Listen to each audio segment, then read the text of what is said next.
여러분 안녕하십니까, 강시혁 변호사입니다. 지금 국민의힘 윤석열 대통령 없이 존재할 수 없습니다. 지금 국민의힘이 자꾸 엉뚱한 짓을 한다는 얘기가 들립니다. 윤석열 대통령이 탄핵당하더라도 국민의힘이 민주당을 이길 수 있다, 정권을 다시 창출할 수 있다, 그런 얘기를 한다는 거예요. 또 개헌해야 된다, 개헌해가지고 내각제로 가면 어떠냐, 그러니까 내각제는 또 안 된다 그러니까 야 그렇다 하더라도 개헌을 하자, 이런 식으로 자꾸 뻘짓을 한다는 거예요. 지금 개헌을 논할 때도 아니고, 내각제를 얘기할 때도 아니고, 조기 대선을 얘기할 때도 아니고, 지금은 무조건 윤석열 대통령 복귀에 초점을 맞춰야 되는데 어떻게든지 지금 뭔가 쥐구멍으로 말이죠. 지금 들어갈 생각하고 자꾸 엉뚱한 지금 구멍을 파고 있다는 겁니다. 근데 그 구멍 파봤자 그 구멍에 들어가서 나오지도 못해. 그 구멍에 들어가면 밖에서 말이죠, 시멘트를 발라버린다고. 그걸 알지 못하고 자꾸 구멍을 파고 있다는 겁니다. 자, 그러자 여기에 대해서 지금 또 당분간 윤 대통령 없는 국민의힘은 존재할 수 없다라고 하는 글을 또 우리 지금 김성애 전 대통령 비서관이 썼는데요. 왜 도대체가 지금 윤석열 대통령 없이 국민의힘이 존재할 수 없는지, 물론 우리는 다 알고 있습니다만은 저자들한테 좀 경고하는 의미에서 지금 영상을 만들어서 여러분들이 많은 곳에 퍼뜨려 주시기 바랍니다. 탄핵 기각과 인용 여부에 상관없이 국힘은 윤 대통령의 우선 아래 있을 것이다. 이게 중요한 거예요. 탄핵이 기각되면 당연히 윤 대통령이 복귀하시니까 국힘은 윤 대통령 아래에 있을 수밖에 없는 것이고, 이게 중요해. 만약에 탄핵이 인용돼서 윤 대통령이 파면되더라도 그래도 국힘은 윤석열 대통령의 손아귀를 벗어날 수 없다는 거예요. 그걸 모르는 것 같아. 윤석열 대통령이 만약에요 탄핵당해서 파면되잖아요. 그러면 오히려 지지율이 60%로 올라갈 수 있어요. 원래 그런 거예요. 영웅은 희생될 때 더 영웅이 되는 거야. 그걸 몰라? 그러면 어떻게 되겠습니까? 만약에 윤 대통령이 파면된다고 쳐요. 만약에. 그러면 오히려 윤 대통령의 영향력이 더 커져요. 옥중 정치라는 거 몰라?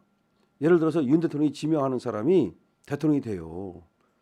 윤 대통령이 저격하면 그러면 정치 생명이 끝나요.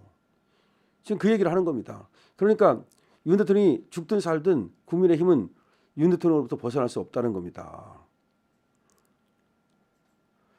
이번 윤 대통령의 비상계엄과 탄핵 정국을 통해 드러나는 것은 윤 대통령이 자신을 버려서라도 자유 대한민국을 지키려 했다는 애국의 서사다. 서사. 그러니까 스토리. 원래가 정치는 스토리가 있어야 돼요. 스토리가 있는 사람이 대통령도 되고 하는 거잖아요. 아무것도 없으면 밋밋하면 그럼 뭐 때문에 그 사람을 찍어주는데, 그 얘기야. 그래서 이번 윤 대통령이 비상계엄과 탄핵 정국을 통해서 드러난 것은 윤 대통령이 자신을 버려서라도 자유 대한민국을 지키겠다는 애국적 서사, 이게 사람들을 울리고 있는 거잖아요. 이것 때문에 그냥 2030들이 거리로 지금 물미듯이 뛰어나오고, 그 다음에 우리 어머니들이, 우리 소위 아줌마들이 행주치마를 지금 두르고 지금 광화문으로, 그 다음에 또 대구로, 부산으로, 광주로 내 돈을 들여서라도 차표를 구해가지고 가는 거잖아요. 윤 대통령은 애국의 서사가 알려지며 지지율이 50%를 넘어서고 있다. 윤 대통령의 애국의 서사가 알려지면서 윤 대통령의 지지율이 50%를 넘어섰다. 그렇죠. 이는 국민 절반이 지지한다는 것이고, 그것도 레거시 미디어의 온갖 비난을 이겨내며 얻은 결과다. 그렇죠. 국민의 절반이 지지한다는 건데 이거 굉장히 큰 거예요.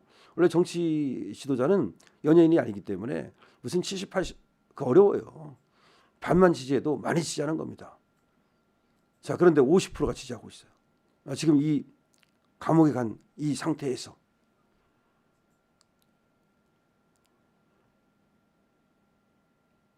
지지율이 말이죠, 거의 역대 최고라고 봐도 돼요. 윤 대통령이 대통령 될 때도 50%를 얻지 못했고, 대통령 되고 나서도 잠깐 50% 잠깐 넘었나요? 거의 못 넘었어요. 역대 최고의 지지율이 나오고 있는 겁니다. 더군다나 이거는 말이죠, 레거시 언론, 그러니까 레거시 언론이라는 것은 기성 언론을 말하는 거야. 기성 언론이 전부 다 윤 대통령 죽이게 나섰잖아요. 조중동도 말할 거 없어요. MBC, JTBC 뭐 다 그래, KBS. 그런 어떤 선전선동을 이겨내고서 얻어진 결과라는 거지. 이 같은 결과는 헌법재판소의 탄핵 인용이냐 기각이냐라는 판결을 전후로 또다시 크게 요동을 칠 것이다. 그렇죠. 기각되든 인용되든 윤 대통령은 엄청난 지지율 상승을 겪을 거예요. 만약에 탄핵이 기각되면 윤 대통령 신드롬이 일어날 거예요. 그러면서 60%를 단숨에 뛰어넘을 거예요.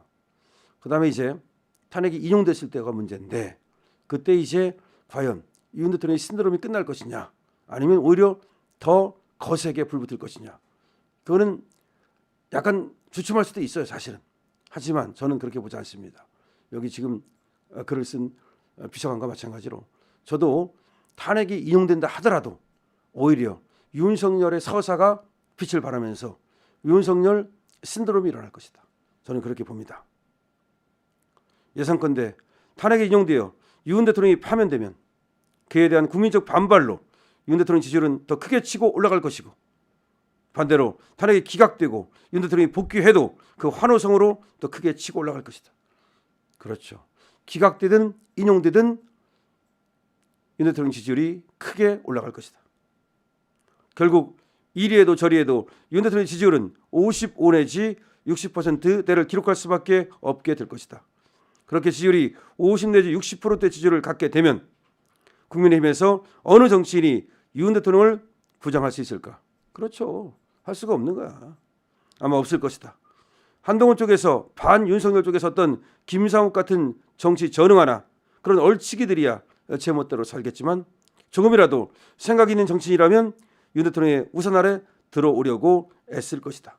벌써부터 배현진이 그러잖아요. 배현진이 벌써부터 지금 헌재를 저격하고 나섰잖아요. 문대행 요때다 하고서 문영배를 저격하고 나섰잖아. 왜 그러는 거야? 배현진이 들어오고 싶은 거야. 다시 윤 대통령 쪽으로.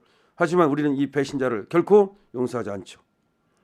따라서 탄핵이 인용되어 조기 대선이 이뤄진다 해도 그 후보는 윤 대통령의 입김이 작용할 수밖에 없고 함께 다닐 수밖에 없다. 제가 얘기했잖아요. 결국 윤 대통령이 지명하는 사람이 될 거라고. 이 얘기는 다 제가 방송에서 했던 것과 결이 같아요. 그 다음 당의 체제도 윤 대통령과 호흡을 같이 하는 사람이 중심이 될 수밖에 없다. 그렇죠. 당대표도 마찬가지입니다. 결국 향후 우파 정당에서 윤 대통령과 거리를 둔다는 것은 불가능하다. 그러니까 제가 김문수 당대표의 설을 얘기하는 거잖아요. 윤 대통령 복귀하고 김문수가 당대표하고. 기가 막히죠. 괜히 겉으로 아는 체 하는 실제로 무식하기 그지없는 얼치기 지식인과 언론인, 정치평론가들이 윤 대통령과 거리를 두어야 살 수 있다고 떠들 뿐이다. 그렇죠. 윤 대통령과 거리를 두어야 국힘이 산대. 웃기는 소리야. 윤 대통령과 거리를 뒀다가는 국힘이 죽어요.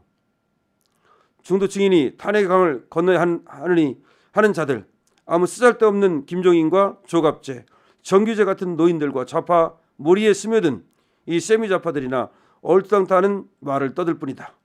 아무 쓰잘데기 없는 놈들, 뭐 김종인, 조갑재, 정규재 이런 노파들, 내지는 무슨 세미좌파라고 하는 놈들, 뭐 강남 우파, PC 우파 뭐 이런 놈들이나 말도 안 되는 얘기를 떠들 뿐이다. 예전에 그들이 얼마나 무식한지 모르고 또 조중동 레거시 미디어들이 떠들어대서 조금 영향력이 있었지만 이번 윤 대통령 탄핵 사태로 그들의 무식한 민낯이 다 드러나서 이제는 영향력도 형편없어진 자들일 뿐이어서 눈여겨볼 필요조차 없는 것이다. 그렇죠. 조갑재니 정규재니 한때는 말이죠. 무슨 뭐 지들이 무슨 대한민국 정치에 뭐 평론 어쩌고 하면서 아는 척하고 뭐가 어쩌고 떠들어대 다 끝났어요. 조갑재가 뭐 조갑재가 옛날에 무슨 뭐 올간조선 뭐 그런 거 편집고 뭐 그런 거 하는 그것 때문에 조선일보 이름 가지고 이제 좀 떠들어댔죠. 정규재도 마찬가지예요. 근데 다 아웃이야. 얘들이 지금 한동훈을 띄우고 있는 거야. 기가 막힙니다. 그 철지나 썩어버린 그 참외를 갖다 다시 먹겠다는 겁니다. 나는 이걸 보면서 야, 이 양반들이 이거 뭐 진짜 맛이 갔네 이런 생각이 드는 겁니다. 그 다음에 한동훈을 지금 죽은 자식 불알 잡기야 뭐야. 한동훈이 다시 살릴 수 있다고? 한동훈이 이미 끝났어. 아니 그게 안 보이나? 윤 대통령이 지금 정확히 보고 있는 거예요. 어차피 탄핵 당하든 탄핵 안 당하든 대한민국 우파는 윤 대통령이 이제 상징이 된 거예요. 심볼. 상징이라는 게 중요해. 죽었다고 죽는 게 아니고 산다고 사는 게 아니야. 유관순 여사는 죽어서 영웅이 되잖아. 쉽게 말하면. 안중근 의사가 죽었습니까? 안중근 안 죽었어. 안중근 의사 죽었는데 뭘 죽기는 우리들의 마음속에 다시 태어났지. 안중근 의사는 자기의 몸이 죽었지만 대한민국 역사에 찬란하게 빛나잖아요. 안중근 의사 모르는 사람 어디 있어? 일본 사람도 다 알아. 안중근 의사는. 그러니까 죽고 산다는 것은 뭐냐면은 특히 정치적으로 죽고 산다는 것은 결국 표야, 표. 응?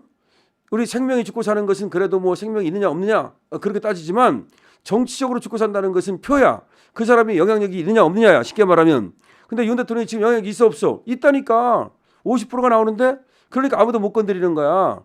윤 대통령한테 지금 아무도 못 건드리잖아. 지금 보세요. 오늘 홍준표가 김문수를 저격하고 나섰거든요. 그러면서 뭐 김구가 뭐 중국 국적을 가졌다고 이제 김문수 장관이 한마디 했어. 그랬더니 뭐가 김구가 그러냐고 막 벌떼같이 사냥개처럼 달려들고 있어. 누가? 홍준표가. 왜 그래? 김문수가 지금 앞서가니까 그러는 거 아니야. 그래서 홍준표 생각에는 그냥 윤 물어뜯고 싶어. 근데 윤이 좀 지지율만 낮았으면 그냥 물어뜯었을 거야. 근데 지지율이 높으니까 윤한테 한번 찍히면 끝이거든. 그러니까 못하는 거야. 그러니까 윤이 지금 복귀하든 안 하든 윤 영향력에 들어갔다는 거예요. 설사 윤이 복귀를 못한다 하더라도 윤이 쟤 안 돼 그러면 아웃이라는 거야. 지금 그 얘기를 하는 것이고 이제 윤 대통령은 이 나라를 구하기 위해서 계엄을 발령했다라고 하는 자신을 희생시켜서 나라를 구하려 했다는 이 서사를 얻게 된 거야. 그게 안중근의 서사고 유관순의 서사고 이순신의 서사야. 이순신이 뭐라고 말합니까? 응? 그 울돌목 명량 그 전쟁 영화 거기서 뭐라고 말해요? 응? 두려움이 있다는 거야. 나 전쟁하는데 누가 두려움이 없어? 이 두려움을 용기로 바꿀 수만 있다면 바로 그거야. 지금 윤석열 대통령이 결국은 우리 국민들의 뭔가 그 막연한 불안함 이런 것들을 계몽시켜 버린 거야. 그래 맞아. 그거야. 지금 이 나라는 위험해. 왜 위험해? 종북사법 때문에 위험해. 우리나라 사람들이 문재인을 싫어하는 이유가 뭐예요? 이재명을 싫어하는 이유가 뭐야? 뭔가 막연하게 저것들한테 나라를 맡겠다가는 큰일 나겠는데? 그런데 바로 그렇다는 것을 윤석열 대통령이 확인시켜 준 거 아니야. 뭘로? 계엄으로. 그러니까 이제 서사를 얻게 된 거야. 스토리를. 아, 나라를 구한 구국의 대열에 섰단 말이야. 쉽게 말하면 윤석열이 유관순, 안중근, 이순신의 대열에 섰다 이 말이야. 그렇기 때문에 이제 윤석열은 죽지 않는 거야. 역사 속에 사는 거야. 이제 그 대열에 섰다니까. 그러니까 그 대열에 섰기 때문에 그 영향력이 얼마나 큽니까? 살아서 엄청난 영향력을 얻게 된 사람이라는 거지. 어떤 사람은 죽어서 영향력을 얻어요. 그렇죠. 안중근 의사 같은 경우, 유관순 여사 같은 경우. 그렇지만 어떤 사람은 살아서 엄청난 그런 영향력을 얻어요.